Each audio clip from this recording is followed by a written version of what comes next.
My name is Wendy Dixon. I'm 32 years old. 3 weeks ago, my parents stood up at their 40th wedding anniversary dinner and announced to 30 guests, "We're taking the whole family to Hawaii next week for another celebration." Everyone clapped.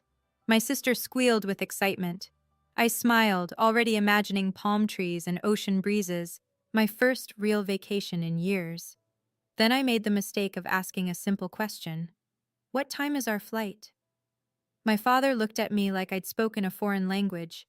My mother's smile tightened, and in front of every guest in that room, my dad said, "You don't need to know, Wendy. You're not part of this trip.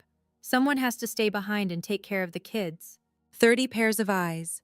30 witnesses to the moment my family told me I wasn't really family at all. But here's what they didn't know. I had a secret, one I'd been building for 3 years, and that night, I decided it was finally time to use it. Before I tell you what happened next, please take a moment to like and subscribe, but only if this story resonates with you. And drop a comment telling me where you're watching from and what time it is there. Now, to understand why I walked away from everything I knew, let me take you back to the beginning. The Dixon family lives in a white colonial house in the suburbs of Boston. 4 bedrooms, 2-car garage, lawn trimmed to HOA perfection. The kind of house that screams "we made it" to anyone driving by. My father, Harold Dixon, retired 3 years ago from his position as a branch manager at a regional bank. My mother, Patricia, has never worked a paid job in her life, but she'll tell you she's busier than any CEO, chairing the church women's committee, organizing neighborhood fundraisers, maintaining what she calls our family's reputation. Then there's my sister, Megan, 3 years younger than me, married to Derek Hartley, a corporate attorney at a firm downtown whose name she drops into every conversation. They have 2 kids, a 5-year-old named Oliver and a 3-year-old named Sophie, and a brand new Lexus SUV that always gets the prime spot in our parents' driveway. My Honda Civic, the one I've been driving for 10 years, it gets parked on the street. "Wendy, move your car," my mother would say whenever I visited. "Derek's bringing the Lexus and guests notice what's in the driveway first." I never questioned it. I just moved my car. That's the thing about being the invisible one in your family. You stop noticing all the small ways they've already decided you don't matter.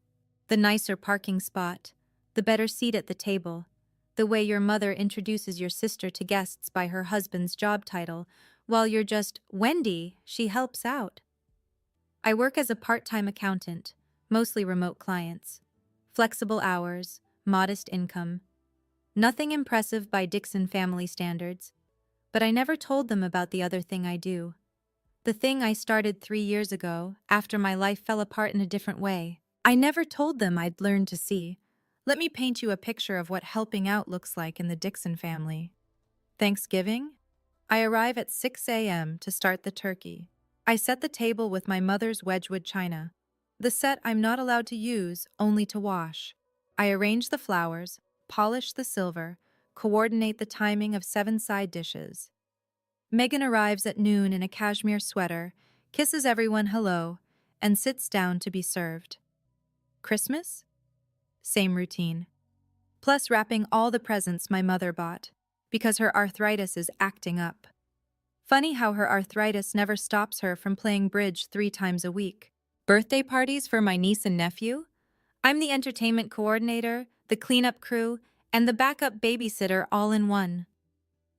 Last year, I spent 8 hours running Oliver's dinosaur-themed party, while Megan got a manicure because she needed a break.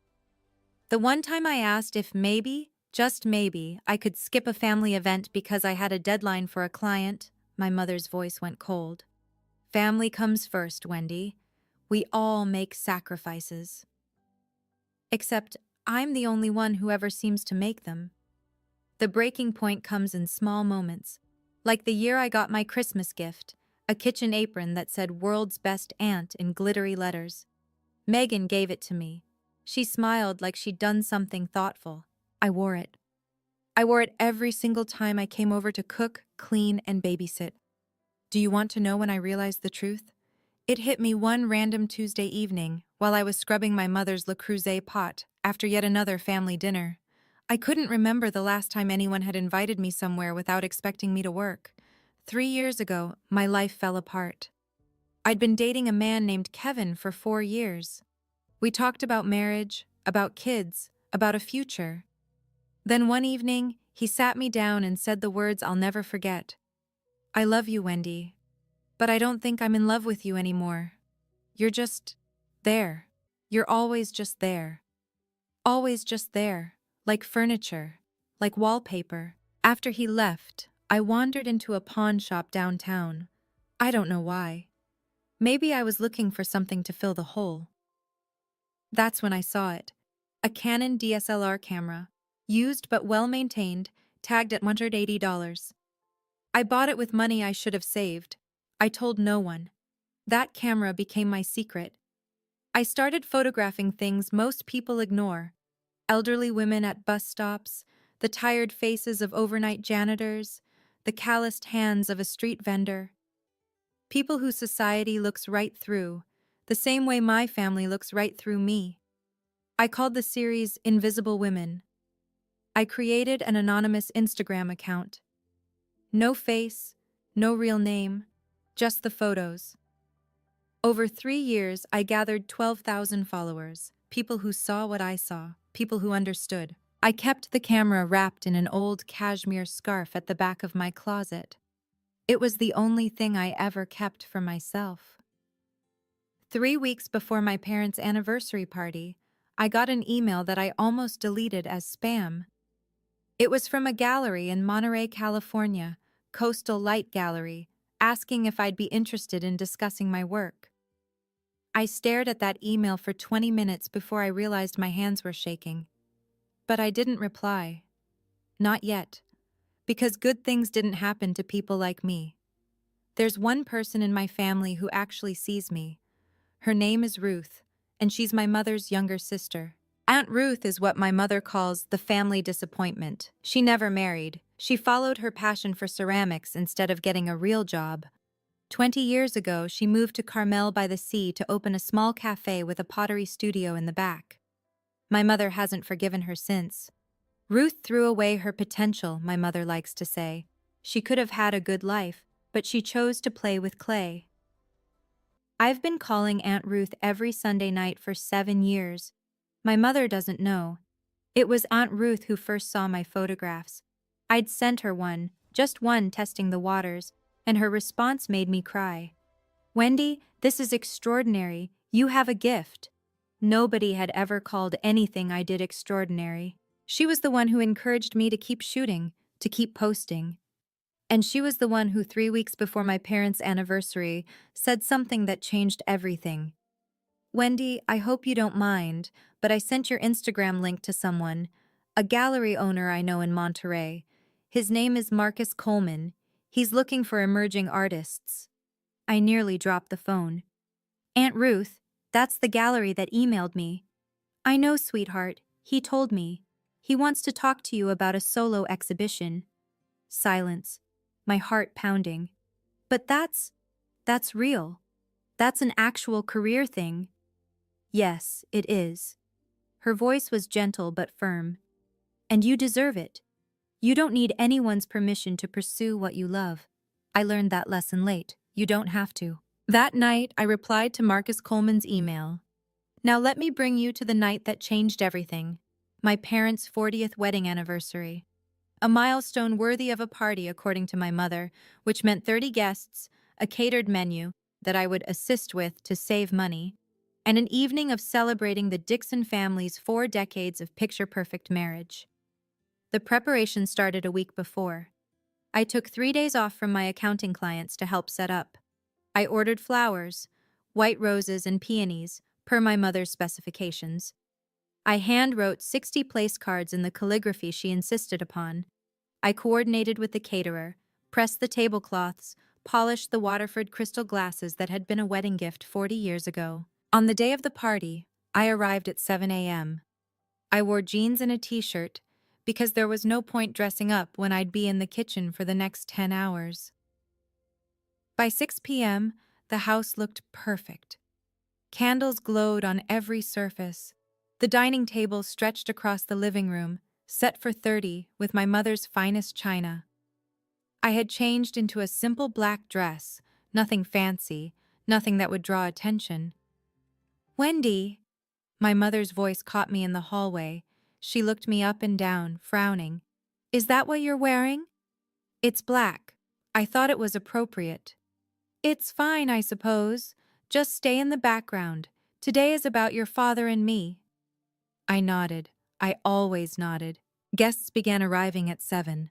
The men in sports coats, the women in cocktail dresses, old colleagues, church friends, neighbors whose lawns were as immaculate as ours. 30 people who thought they knew the Dixon family. None of them knew me at all, and in 3 hours, that wouldn't matter anymore. Megan arrived at 7:15, perfectly timed for maximum impact. She swept through the front door in a red wrap dress. Diane von Furstenberg, she'd announced to anyone who asked, with Derek behind her in a charcoal suit and their 2 children dressed like catalog models. My mother rushed to embrace her, exclaiming over how beautiful she looked, how handsome Derek was, how precious the grandchildren were. I watched from the kitchen doorway, holding a tray of bruschetta. Everyone, you remember my daughter Megan and her husband Derek? My mother announced to the room. Derek's a partner at Whitmore & Associates. They just made him partner last year. We're so proud. Applause, smiles, congratulations. My mother never mentioned that I was the one who'd done Derek's taxes for 3 years, free of charge naturally. I circulated with appetizers, refilled wine glasses, answered questions from guests who didn't recognize me. Are you with the catering company? One woman asked, reaching for a crab cake. Before I could answer, my mother appeared. Oh, that's Wendy, my other daughter. She's helping out tonight. The woman smiled politely and turned away. My mother didn't notice. She never noticed. At one point, Derek approached me with Sophie squirming in his arms and Oliver tugging at his jacket. Hey, can you take them? Megan and I need to mingle. Not, would you mind? Not, thank you. Just, can you take them? Like passing off luggage. I took them. I fed them dinner in the kitchen. I wiped Sophie's face when she spilled juice on her dress. I told Oliver 3 stories to keep him from running into the living room and disrupting the party. When I finally emerged, dessert was being served. I hadn't eaten anything all day. No one had thought to save me a plate. The announcement came at 9 o'clock, right after my mother's tiramisu was served. My father stood up, tapping his champagne glass with a fork. The room fell silent. 30 faces turned toward him with expectant smiles. Patricia and I want to thank you all for being here tonight, he began, his voice warm with rehearsed charm. 40 years of marriage, 4 decades of building this family, this life, this home. My mother beamed beside him. Megan reached for Derek's hand. I stood near the kitchen doorway, still holding a dirty dessert plate. And to celebrate this milestone, my father continued, we have a surprise announcement. He paused for effect. My mother's eyes sparkled. Next week, we're taking the whole family to Hawaii. 1 week at the 4 Seasons in Maui. A second celebration, just the Dixons. The room erupted in appreciative murmurs. How wonderful. What a gift. You two deserve it, Megan actually squealed. Dad, that's amazing! The kids are going to love it! I felt something lift in my chest. The whole family. That meant me too. For once, I wouldn't be cooking, cleaning, or babysitting. I'd actually be included. I stepped forward, allowing myself a small smile. That sounds incredible. What time is our flight? The question hung in the air. My father's expression shifted. He glanced at my mother. Something passed between them. A look I'd seen 1,000 times but never understood until that moment. Wendy, he said slowly, you don't need to know the flight time. The room went quiet. Not the comfortable silence of anticipation, but the tense quiet of something going wrong. I don't understand, I heard myself say. My father cleared his throat. Because you're not going. 30 pairs of eyes. That's how many people watched my father tell me I wasn't part of the family vacation. Someone needs to stay behind, my mother added, as if this were the most logical thing in the world. Megan and Derek need a real vacation. That means you'll watch the children. But, I started. Wendy, honestly. My mother's tone sharpened. You don't have anything important to do. Megan works hard. She deserves a break. Megan works hard. Megan, who hadn't held a job since Oliver was born. Megan, who had a nanny 3 days a week and still complained about being exhausted. It's just a week, Derek added, not even looking at me. The kids love you. I stood there in my plain black dress, holding a dirty plate, while 30 people watched me be dismissed from my own family. Some of them looked uncomfortable. Most of them just looked away. One woman, I didn't know her name, leaned toward her husband and whispered something. He nodded. I caught the words. Poor thing, she must be used to it by now. The champagne glass in my hand trembled. I set down the plate, set down the glass, because I didn't trust myself not to drop them. Of course, I heard myself say, I understand. I smiled, the smile I'd learned to wear after 32 years of being the one who helps out, the one who doesn't complain, the one who is always, always just there. But something inside me had finally cracked. Not broken. Cracked. Like a fault line shifting before an earthquake. I excused myself to the kitchen. I leaned against the counter and closed my eyes. And for the first time in my life, I started making a different kind of plan. The party continued without me. Of course it did. I stayed in the kitchen, mechanically washing dishes, while laughter and conversation drifted in from the living room. At some point, Megan appeared, her red dress swishing against the doorframe. Wendy, don't be upset, she said, reaching for my arm. You know how it is. Derek and I really need this time together. It's been so stressful lately with the kids. I kept washing. I understand. Besides, you're so good with Oliver and Sophie. They'll barely notice we're gone. I rinsed a champagne glass, set it in the drying rack, said nothing. Megan sighed, the way she always does when she thinks I'm being difficult. Look, it's just a week. And you don't have, like, a boyfriend or anything tying you down. Your schedule is flexible. Flexible. That word again. As if my time had no value because I chose how to spend it. Derek made a list, she continued, pulling out her phone. Their schedules, food allergies. Sophie can't have strawberries, remember? And there's this new thing with Oliver's ear. He might need drops. I'll text you everything. She didn't ask if I was willing. She just assumed. That's when Derek appeared, loosening his tie. All sorted? Great. We're heading out early tomorrow to pack. Megan, your mother wants photos before we leave. They were gone before I could respond. Not that I would have. Not that I ever did. But as I stood there alone in my mother's kitchen, staring at the list of instructions Megan had just texted me, a single thought crystallized in my mind. They don't see me as family, they see me as staff, and staff can resign. It was almost midnight when I found the emails. The last guests had finally left. My parents had gone to bed, exhausted from accepting 40 years' worth of congratulations. I was alone in the living room, folding tablecloths, when I realized I needed to send a file to a client whose deadline I'd pushed back for this party. My laptop was at home. My mother's was on the kitchen counter. She won't mind, I told myself. She'd borrowed my things 1,000 times without asking.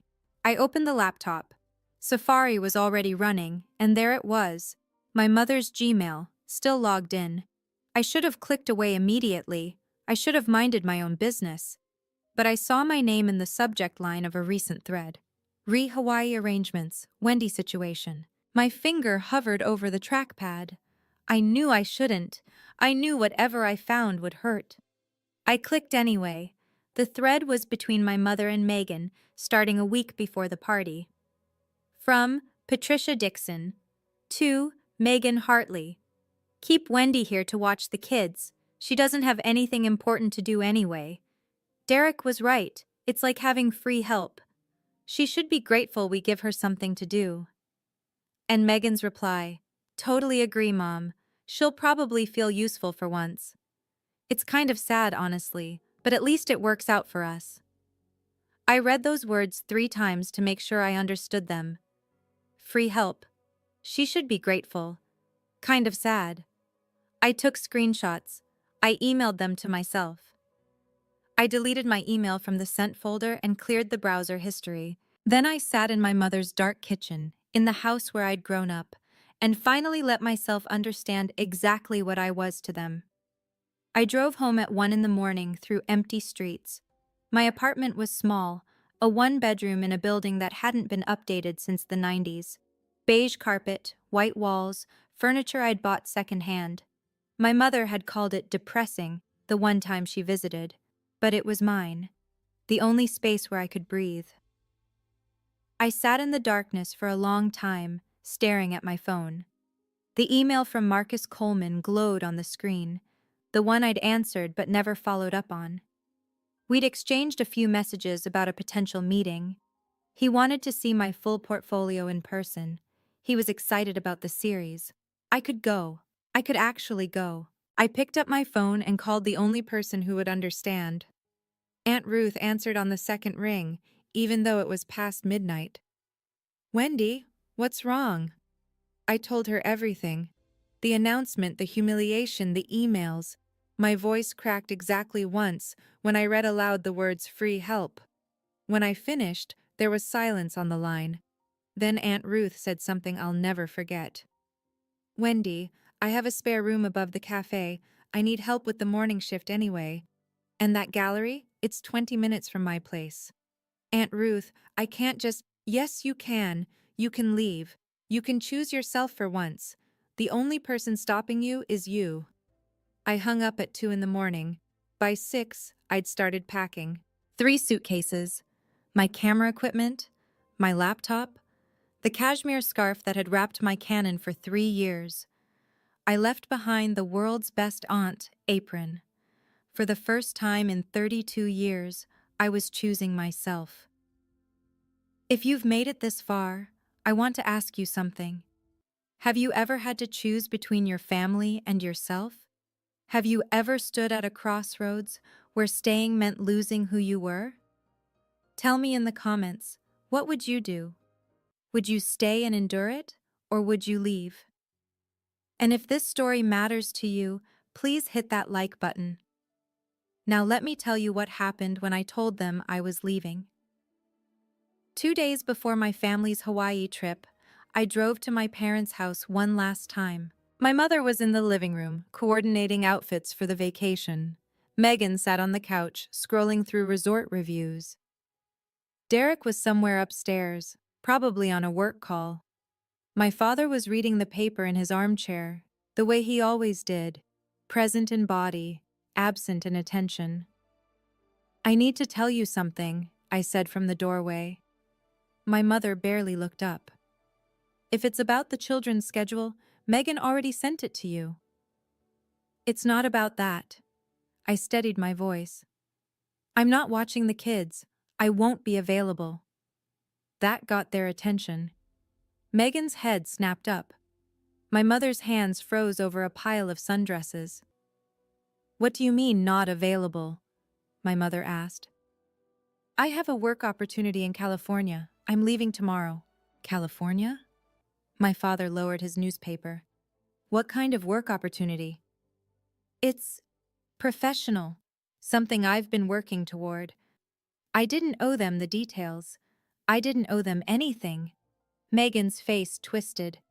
"Wendy, you can't be serious. I'm counting on you. We all planned around this." "You planned around me without asking me," I said quietly. "I'm not canceling my life because you assumed I didn't have one." The silence was deafening. Then my mother stood up, her voice cold as January. "This is incredibly selfish, Wendy. Megan needs your help. Family comes first." "Family comes first," I repeated, "except when it comes to inviting me to Hawaii." Her mouth opened, then closed. For once, Patricia Dixon had nothing to say. My father cleared his throat. "If you leave, don't expect us to welcome you back with open arms." "I understand," I said, and for the first time, I meant it. The next 24 hours were a masterclass in emotional manipulation. My mother called 6 times. Each voicemail was more dramatic than the last. "You're tearing this family apart, Wendy. I hope you can live with that. Your father is devastated. He barely ate dinner." Megan cried all evening. The children kept asking where Aunt Wendy was going. Megan took a different approach, weaponized vulnerability. "Wendy, I don't understand why you're doing this to me. I'm your sister. Don't you care about us at all?" And then, the text that nearly broke me. "You're going to end up alone, you know, just like Aunt Ruth. Is that what you want?" I stared at that message for a long time. Just like Aunt Ruth. They meant it as an insult. They meant it to scare me. But Aunt Ruth had her own business, her own art, her own life built on her own terms. Aunt Ruth was happy. Maybe ending up like Aunt Ruth wasn't a threat.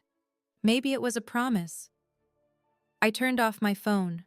The last thing I did before I left Boston was walk through my empty apartment. 3 suitcases by the door. Everything else would stay behind. The second-hand couch, the beige carpet, the life I'd been living for everyone else. I taped my spare key to an envelope and slid it under my landlord's door.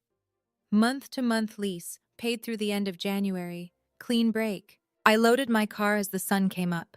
My Honda Civic, 10 years old and reliable as ever. The same car my mother had been embarrassed by for years. It was going to carry me to a new life. I didn't look back as I pulled away from the curb. The drive from Boston to Carmel by the Sea takes about 45 hours if you push it. I didn't push it. I took 5 days, stopping at roadside motels, eating at diners where nobody knew my name. Somewhere in Nebraska, I pulled over at a rest stop and just sat there, watching the sunset paint the prairie in shades of gold and pink. I photographed it, my first shot as a free woman. On the 3rd day, my phone buzzed with a text from Megan. I turned it back on to check directions. "Mom says if you're not home when we get back from Hawaii, you're dead to her." I read it once, then I deleted it. She was already acting like I was dead anyway. At least now I'd be alive somewhere else. On the 4th day, I called Aunt Ruth from a gas station in Arizona. "I'm about 8 hours out," I said. "Your room is ready. Fresh sheets, ocean view, and Marcus wants to meet you tomorrow afternoon if you're up for it." My stomach flipped. "Tomorrow? That's so fast." "Wendy." Her voice was warm, certain. "You've been waiting 3 years for this. It's not fast. It's finally." When I crossed into California, something shifted inside me. The Pacific appeared on my left, vast and endless and blue. I rolled down my window and breathed salt air for the first time in my life. I cried then. Not from sadness, from relief, from the overwhelming sensation of possibility. At 7 p.m. on the 5th day, I pulled into the driveway of the Ceramic Cup, Aunt Ruth's Cafe and Pottery Studio in Carmel by the Sea. She was waiting on the porch, arms open. "Welcome home," she said, and for the first time in 32 years, somewhere actually felt like it. Carmel by the Sea is the kind of place that doesn't feel real at first.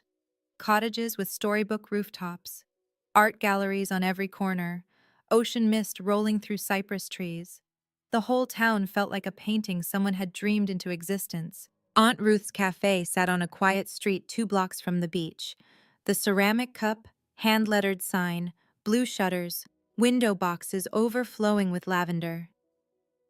The Pottery Studio occupied the back half of the building, where she taught classes and sold her work to tourists who wandered in for coffee. My room was upstairs, small but bright.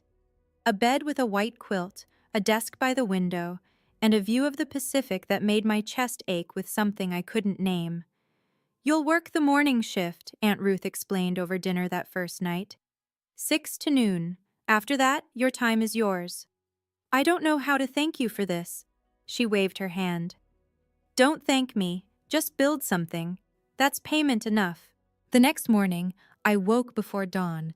I tied on an apron, not the world's best aunt one I'd left behind, just a simple canvas apron with the Ceramic Cup embroidered in blue thread, and learned how to make pour-over coffee.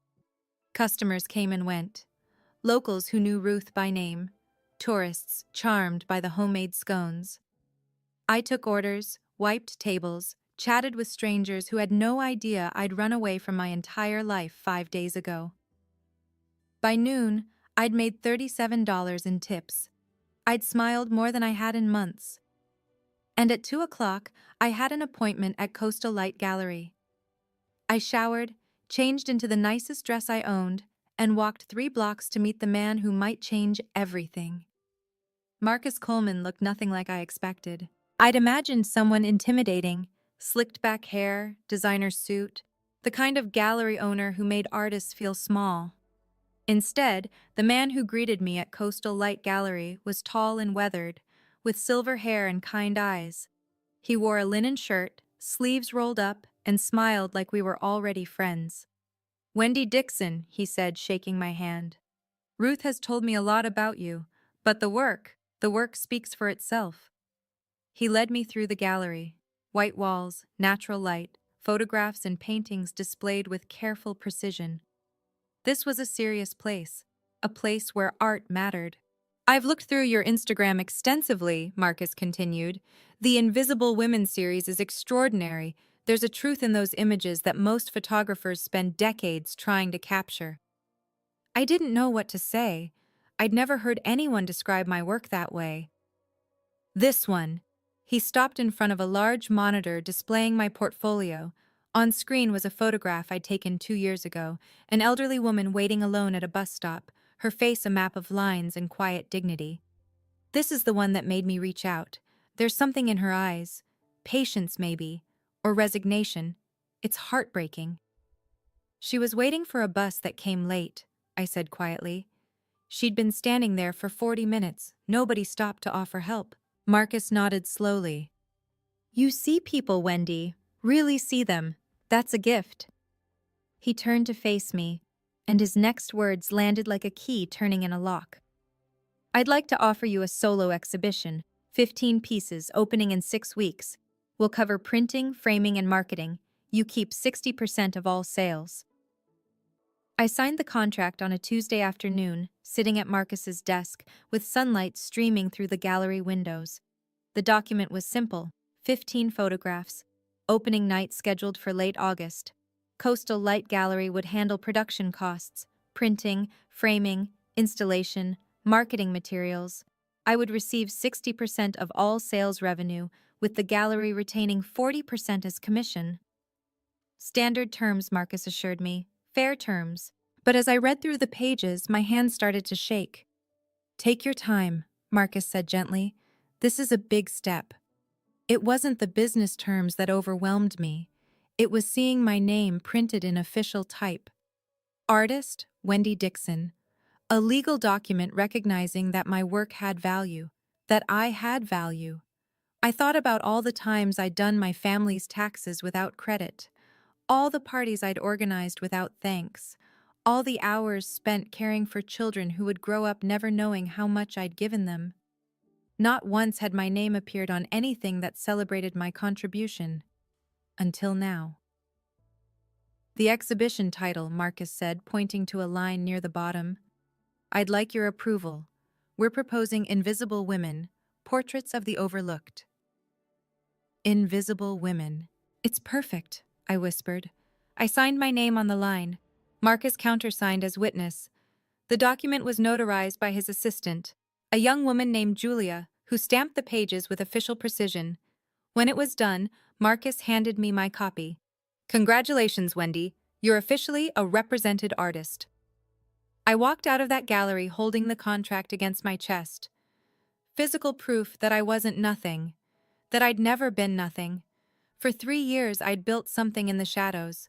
Now, finally, it was about to step into the light. While I was building my new life in California, my family was discovering what my absence actually meant. I didn't witness these events firsthand, of course. I heard about them later, pieced together from voicemails and texts, and one very awkward phone call from my father. Apparently, Hawaii was a disaster. Without me there to babysit, Megan and Derek couldn't enjoy a single, adults-only dinner.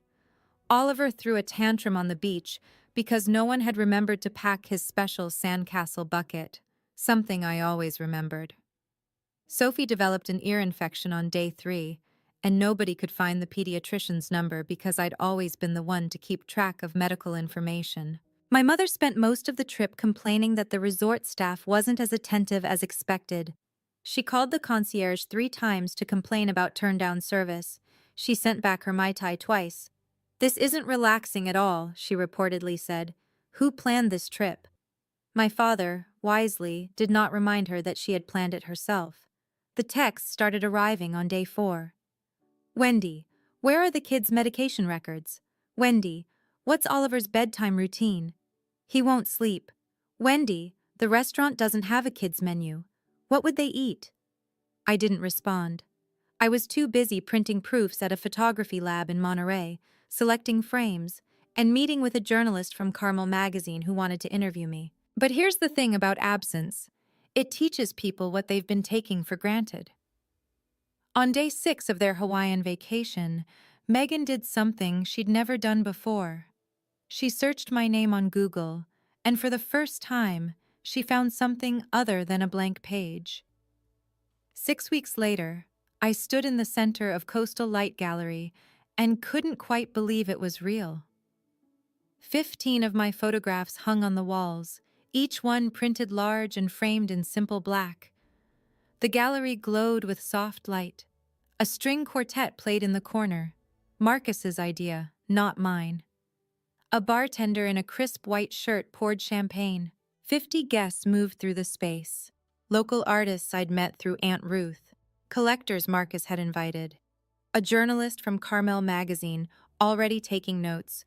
People who had come specifically to see my work, on gallery walls, with price tags that made me dizzy. I wore a navy dress.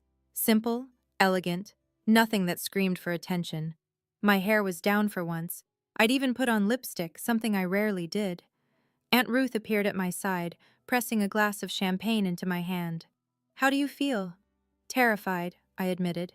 "What if nobody buys anything?" "Someone already has." She nodded toward a woman in pearls examining the centerpiece of my exhibition, the bus stop photograph, the one that had caught Marcus's attention. A small red dot had appeared on the wall placard beside it. "That's Mrs. Pemberton. She owns half the art in Monterey County. She just bought that piece for $3,000. $3,000. For something I'd created. "Wendy." Marcus approached, grinning broadly. "I want to introduce you to someone from the magazine. They're considering you for next month's cover feature." Cover feature. Magazine cover. My face, my name, my story, all in print. I was halfway through that introduction when the gallery door opened and my world tilted on its axis. Megan and Derek walked in, still sunburned from Hawaii. They looked completely out of place. Megan wore a floral sundress more suited to a beach brunch than an art opening. Derek had his phone out, already frowning at something on the screen. They both scanned the room with expressions I knew well, the look my family wore whenever they encountered something outside their understanding. Then Megan saw me. "Wendy!" She rushed forward, arms outstretched, like we were reuniting after a long separation she'd been dreading. "Oh my God, we've been so worried about you!" 50 guests turned to look. The string quartet faltered for half a beat before continuing. "Megan," I kept my voice calm, "this is unexpected. We had to come." Her eyes were wide, earnest. "We flew in yesterday. Mom found your Instagram. She's been calling everyone trying to track you down." Derek appeared behind her, nodding at me like we were business associates. "Wendy, nice place." "It's a gallery," I said. "My gallery opening, actually." Megan blinked, taking in the photographs on the walls for the first time, taking in the guests, the champagne, the price tags. "You did all this?" Her voice was genuinely confused. "Since when do you do this?" "Since 3 years ago. You never asked what I did in my free time." Aunt Ruth materialized at my elbow, a quiet wall of support. Across the room, Marcus was watching carefully, ready to intervene if needed. Megan leaned closer, lowering her voice. "Wendy, I have news. I'm pregnant again. Number 3. And I really need you to come home. Derek's work is crazy right now. Mom's not helpful with the kids. I need you. There it was. Not an apology, not congratulations on the exhibition, just need. Always, always their need. The words hung in the air between us. I need you. How many times had I heard that phrase? How many times had I dropped everything, rearranged my life, made myself small enough to fit into the space they'd carved out for me? Megan, I said quietly, I'm in the middle of my opening night. I know, and this is lovely, really. She waved her hand at my life's work like it was a cute hobby. But we can talk about that later. Right now, I need to know when you're coming back. She's not coming back. Aunt Ruth's voice cut through like a blade. She lives here now. Derek stepped forward, irritation flickering across his face. With all due respect, Ruth, this is family business. Family business? Aunt Ruth laughed. A short, sharp sound. You mean the family that uninvited her from vacation and called her free help in emails she wasn't supposed to see? Megan went pale. Around us, guests had stopped pretending not to listen. The journalist from Carmel magazine. I noticed her pen moving rapidly across her notepad. That's not... We didn't mean it like that, Megan stammered. How exactly did you mean it? This came from Mrs. Pemberton, the collector who'd just purchased my photograph. She stood nearby, champagne in hand, watching the scene unfold with undisguised interest. I'm sorry, Derek said tightly. Who are you? Someone who just paid $3,000 for that young woman's art. Mrs. Pemberton nodded toward my bus stop photograph. And someone who's very curious why her family seems to think she should abandon her career to be a babysitter. The temperature in the room dropped 10 degrees. Megan looked at me, desperation in her eyes. Wendy, please, let's talk privately.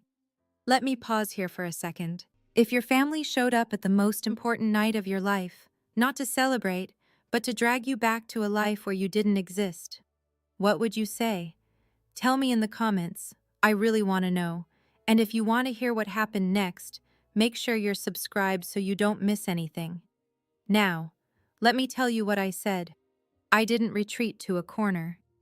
For 32 years, I had made myself small. I had whispered, accommodated, disappeared. Not tonight. I stepped forward into the center of my own exhibition and spoke clearly enough for everyone to hear. Megan, I understand that you're pregnant. Congratulations, genuinely, but I won't be coming back to Boston to be your childcare. Wendy, I'm not finished. My voice didn't waver. You can hire a nanny. You can hire two. Derek makes enough at Whitmore and Associates, and you've never had trouble spending money before. What you can't do is hire me, because I was never paid. Megan's mouth opened, then closed. Around us, I could feel the gallery guests leaning in. This isn't a hobby, I continued, gesturing to the walls. This is my work. I've been building this for 3 years while everyone in our family assumed I had nothing important to do. And just so we're clear, I pointed to the photograph Mrs. Pemberton had purchased. That piece just sold for $3,000. Tonight, I've sold 4 pieces totaling $8,000. My work has value. I have value. And I will not throw that away to go back to being free help. Silence. Absolute silence. Derek coughed uncomfortably. Megan's eyes were filling with tears, real ones this time, I thought, not the performative kind. Then Marcus started to clap. Aunt Ruth joined him. Mrs. Pemberton raised her champagne glass in a silent toast. One by one, the other guests followed. Applause rippled through the gallery. Not for my photographs, for me. For the moment I finally stood up and said enough. I didn't smile triumphantly. I didn't gloat. I simply looked at my sister and said, I hope your pregnancy goes well. I truly do. Then I turned and walked away. The gallery door opened again 20 minutes later. I was in the middle of a conversation with the Carmel magazine journalist when I saw them. My parents, standing in the entrance like they'd materialized from a nightmare. My mother wore her Burberry trench coat, the one she saved for important occasions. My father stood behind her in a blazer, looking uncomfortable and out of place. They scanned the room until their eyes found me. Patricia Dixon walked through my gallery like she owned it. Wendy. Her voice carried the same tone she'd used when I was 8 and had tracked mud onto her clean floors. We need to talk. The journalist raised an eyebrow. I excused myself and moved to intercept my parents before they could cause more of a scene. You came all this way, I said evenly. Of course we did. You disappeared. You left your family when we needed you most. My mother's voice trembled with righteous indignation. And now I find you here, playing artist, while your sister is pregnant and struggling. Megan is pregnant and wealthy, I corrected. She's not struggling. She's inconvenienced. Don't be cruel, Wendy. This isn't you. You're right. I took a breath. It isn't the me you wanted, the me that you could count on to do whatever you asked. But that Wendy was never seen, Mom. She was just used. My father cleared his throat. Wendy, your mother is trying to say. I know what she's trying to say, Dad. I've heard it my whole life. Family comes first. Make sacrifices. Don't be selfish. I met his eyes. But I wasn't part of the family trip to Hawaii, remember? So, which is it? Am I family or aren't I? Neither of them had an answer. My mother recovered first. Hawaii was one trip, she said dismissively. You're blowing this out of proportion. Someone had to stay with the children. Someone, I repeated. Why me? Why always me? Because you have the time. You don't have a husband. You don't have children of your own. What else would you be doing? I'd wondered if I would ever use those screenshots. Part of me had hoped I'd never have to. But standing there, in my gallery, surrounded by my work and my witnesses, I realized that some truths need to be spoken aloud. I pulled out my phone. Let me read you something, I said, my voice steady. This is an email you sent to Megan before the anniversary party. My mother's face went white. Keep Wendy here to watch the kids. She doesn't have anything important to do anyway. It's like having free help. She should be grateful we give her something to do. The gallery had gone silent again. I could feel every eye on us. And Megan replied, I continued. She'll probably feel useful for once. It's kind of sad. Megan, standing a few feet away, looked like she wanted the floor to swallow her. Wendy, my father started, where did you— It doesn't matter where I found it. What matters is that you wrote it. I lowered my phone. I'm not reading this to embarrass anyone. I'm reading it so you understand why I left. You didn't see me as family. You saw me as staff, and staff has the right to quit. My mother's mouth closed, opened again. For the first time in my life, Patricia Dixon was speechless. The journalist from Carmel magazine was still writing. It was Derek who broke first. This is ridiculous, he snapped, stepping forward. Wendy, you're making a scene over nothing, so your family asked you to babysit. Big deal. That's what families do. Not everyone gets to run off and pretend to be an artist. Pretend? Mrs. Pemberton's voice cut through the room like ice. I just spent $3,000 on her work. I don't pay that kind of money for pretend. Derek turned, his corporate composure cracking. With respect, ma'am, you don't know this family. This is between us. Actually, I know exactly what I need to know. Mrs. Pemberton set down her champagne glass. I know that young woman has spent years photographing people society overlooks, and I know her own family treated her exactly the same way. A murmur rippled through the gallery. Guests were openly staring now, the kind of attention my mother had always craved, but not like this. Never like this. My mother tried to salvage the situation. This is a misunderstanding. Family jokes are being taken out of context. A joke? Another voice, a woman in her 60s with silver hair and a kind face. I'd sold her a photograph earlier that evening. Telling your daughter she has nothing important to do? Calling her free help? What's funny about that? More murmurs. More judgment. The social capital my mother had spent decades accumulating was evaporating in real time. I think, Aunt Ruth said gently, it might be time for you to leave. My mother's face flushed scarlet. My father took her arm. Megan was crying now. Real, humiliated tears. Derek stood frozen, finally understanding that his courtroom tactics meant nothing here. "Wendy," my mother said, her voice shaking, "you'll regret this." "No," I said quietly. "I really won't." My mother left first. She turned on her heel without another word, pulling my father behind her. The gallery door closed with a soft click that somehow echoed louder than a slam. Megan lingered, mascara smudged, arms wrapped around herself like a child caught misbehaving. "Wendy," her voice cracked, "I didn't know you felt this way. I thought you liked helping." "No, you didn't," I said, not unkindly. "You didn't think about it at all. None of you did." Derek put a hand on Megan's shoulder. For once, he said nothing. Maybe he'd finally run out of arguments. "I hope your pregnancy is healthy," I added. "I hope your kids are happy, but I won't be their live-in aunt anymore. If you want to be in my life, it has to be different. It has to be equal." Megan nodded, tears streaming. "I understand." I wasn't sure she did, but it wasn't my job to make her understand anymore. They left through the same door our parents had used. The gallery let out a collective breath. Aunt Ruth appeared beside me, wrapping an arm around my shoulders. "You okay?" "I think so." I let out a shaky laugh. "I just told off my entire family in public, at my own art show." "You did, and you were magnificent." Marcus approached, pressing a fresh glass of champagne into my hand. "For what it's worth, I've been doing this for 20 years. Never seen an opening night quite like this one." "Is that good or bad?" He smiled. "Let's just say everyone here is going to remember your name, and that, Wendy Dixon, is exactly what an artist needs."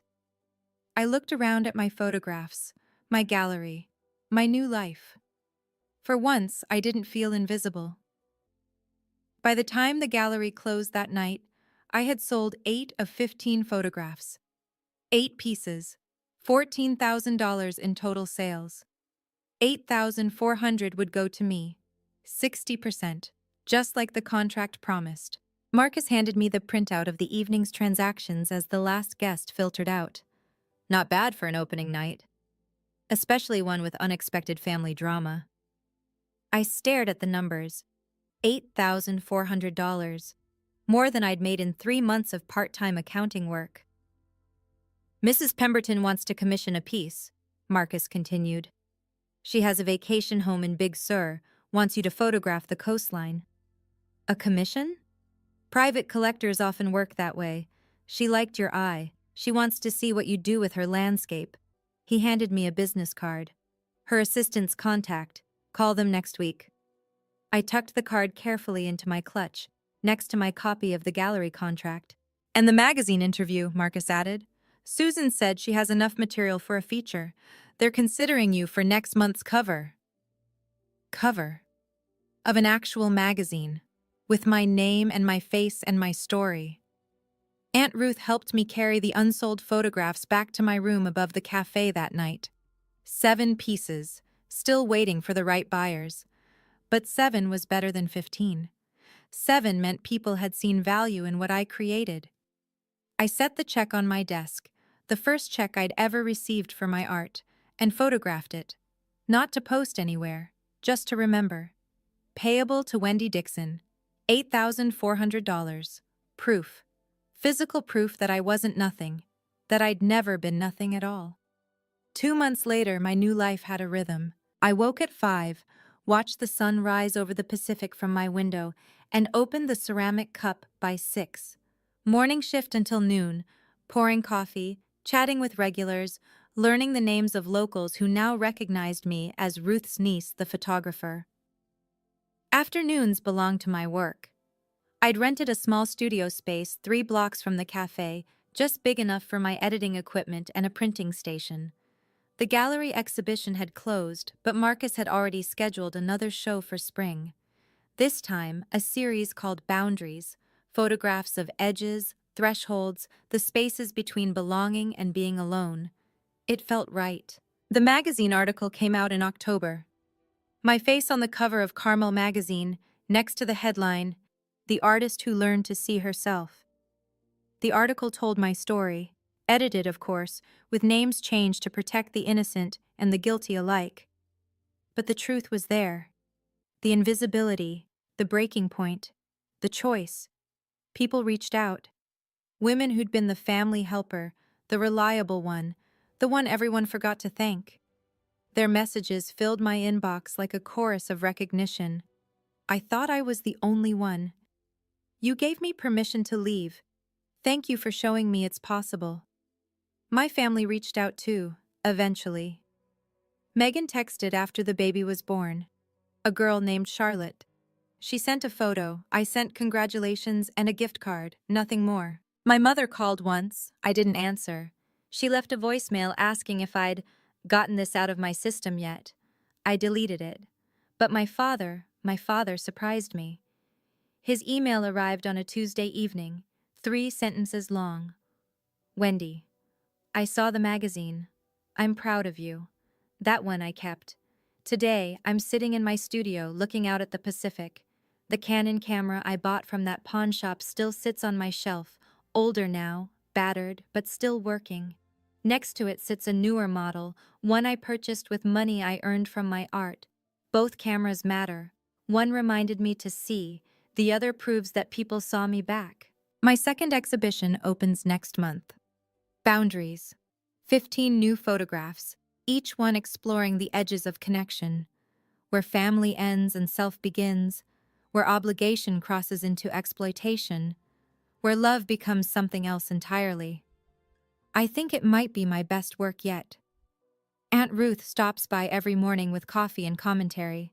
Marcus checks in weekly with updates about collectors and opportunities. The ceramic cup regulars have started requesting the photographer's table by the window, where I sometimes edit photos between customers.